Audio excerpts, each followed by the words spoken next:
Processing what has happened, but they are in many cases not happy. They are demanding answers.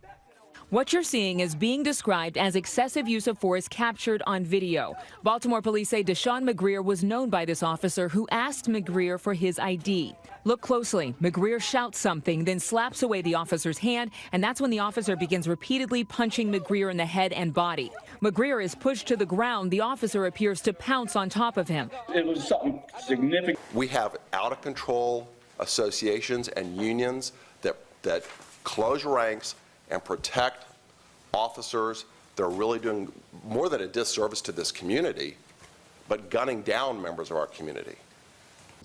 Enough is enough. And if you're the ones that are out there spreading the rhetoric that police officers are the enemy, well, just know we've all got your number now. We're going to be keeping track of all of y'all, and we're going to make sure that we hold you accountable every time you stir the pot on our police officers. We've had enough, folks. Police officers are commonly expected to exceed the limits of human performance.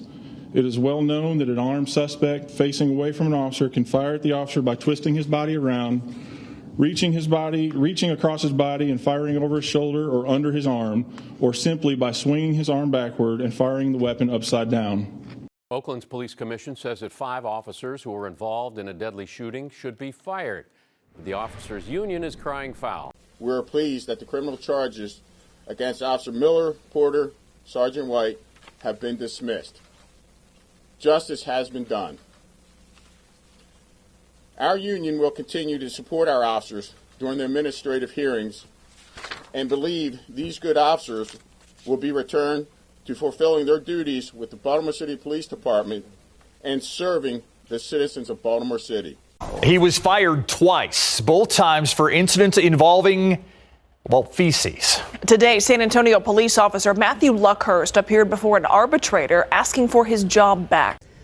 This San Antonio police officer, who was fired in 2016 amid allegations he tried to give a homeless man a sandwich filled with dog feces, has won his appeal. The president of a police union has called the white policeman involved in the death of an unarmed black man in New York City a model officer.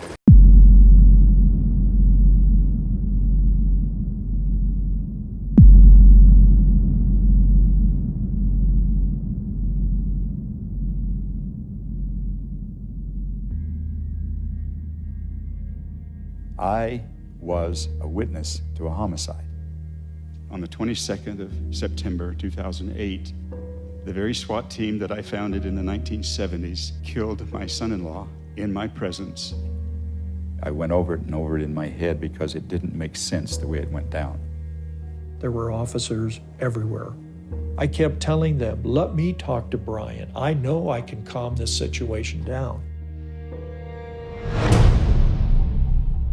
The police are creating these circumstances. They're creating the volatility. They're creating the violence. They're creating the very thin margin for error. The premise that the cops are becoming more like the military. It is false. It's me as a sheriff preparing a deputy with all the tools that I can give him to go into a situation where there's a high probability somebody will get shot. Police officers are receiving military weapons and equipment. When you dress them up and you give them that mindset, it's not a surprise that they start acting in a militaristic way. When the police make a mistake and shoot someone who isn't really a threat, they're always forgiven because it's the volatility of the situation. People on the receiving end of these raids aren't given that consideration.